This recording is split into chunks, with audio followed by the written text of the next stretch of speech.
concert immensely. Thank you. And we only have a few more speakers. Joseph Barrett, an independent researcher.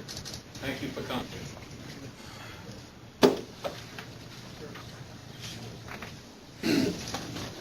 Hello, thank you for having me and allowing me to speak. I hope the last 10 years of my life doesn't come down to this 5-minute blurb here, but back when they relicensed NYPA, they took what was called the alternative licensing method, which I fully believe was to avoid the expense and the embarrassment of the hideously out-of-date environmental impact studies that they had way back when. I've been on this for 10 years. From the first time I stood on Strawberry Island and looked at the island that I grew up as a little kid playing and said, where's my island going? It's been here for 12,000 years, and in the last 40 years, it's from 100 acres down to about 10 at that point. It's currently at 3 acres. 4 years ago, I left my life as I knew it, and I devoted myself to try and bring in these changes in our environment to tasks and making myself heard and people like me, fishermen, people that go to the beaches, people that complain about slime and ooze everywhere. I made a short list. I'm a one-page person here. A top 10 list. This is what Western New York is missing out on by allowing this charade, I'm going to call it, to go forward. When NYPA uses the ice boom, most of my research comes back to actually the effect of the ice boom, which is everyone thought there was no harm in letting the ice melt in the lake. Well, that was asking the wrong question. They should have been asking what happens when we don't let it go down the river, because that's sort of like a negative thing. It's counterintuitive. But here's what I came up with. Besides, I'm going to go with the big one first, because I think this one is spectacular. At 50 years old, we not come up with the ice boom concept. By now, we'd have had, like New Orleans has, a Mardi Gras or some springtime festival to watch what can only be described as, I'm going to just say it here, New York Power Authority has stopped the greatest natural spectacle on earth from happening.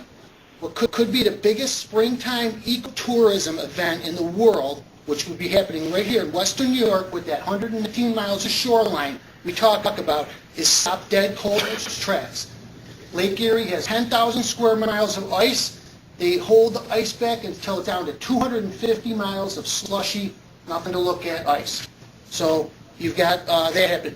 If that were allowed to proceed as normal, as nature intended, just for visual effect of humankind, just so we can enjoy what we're looking at, like ecotourists going to Alaska to look at an iceberg or somebody going to look at a volcano, we would be drawing money in, ecotourism dollars from all over the world. People would be coming, this would be the place to be in the springtime. So that right there is something that never got addressed, but I stumbled on that sort of as a byproduct. But here's the big things that happen because of that ice boom that you guys use, that they hide behind their 60-year-old environmental studies, okay? And if you want a good laugh sometime, take a look at them and read. It's like they were written by voodoo doctors and witch doctors and tribal council, because it has nothing to do with modern science anymore. 60-year dated science.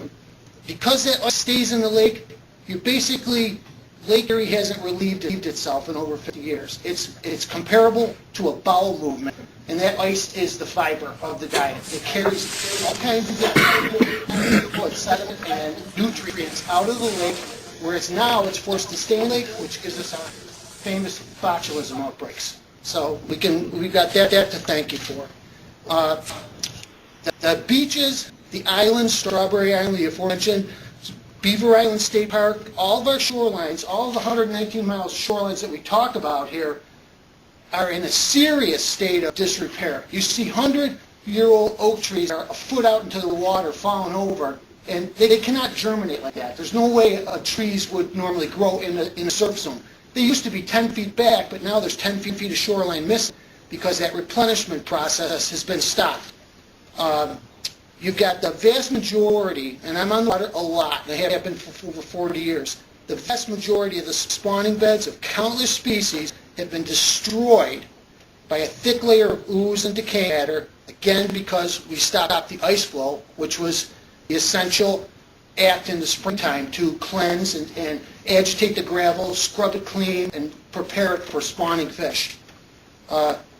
Lake Ontario, this has been studied for years, I'm the first person onto it. The food chain has collapsed in Lake Ontario. At the very base, there was a thing called diaperia shrimp. They're almost gone. That's what fed the whole food chain. There used to be millions of 40-pound salmon. Now there's thousands of 20-pound salmon. That's a direct relationship with the way food pyramid works. Okay, this is all science 101. This is high school science.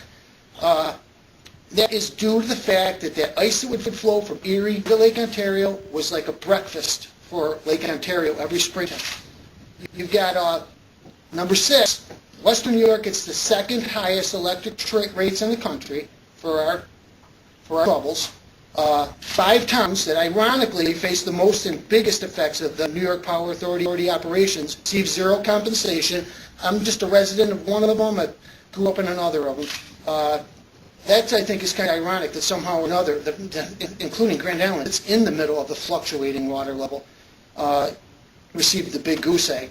The other communities, and this is key, like say Buffalo, they receive payments that really, basically, when you think about it, are nothing more than largest, which the New York State Supreme Court told you guys to knock it off this year with your largest because of the fact that you're borrowing from Peter to pay Paul. You're giving away money that isn't yours. We're subsidizing Buffalo and things of that sort.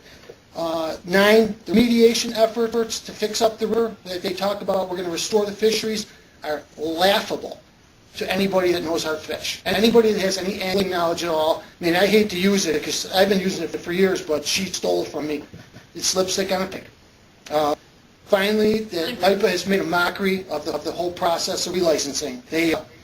All the facts were ignored, they were concealed, they were avoided. The due process and diligence were absent entirely. Stakeholders got hidden. When my work surfaced, that license got hustled through in like 3 business days' time, 5 months ahead of schedule. Joe, we have to stop you. Okay, I'm done. Anybody wants a copy of this here? You're welcome to it. I'm sure you're all wonderful people, but this is something that does not get to play in the press that it deserved. Kathy Wepner, God bless her, she did the best job of covering it.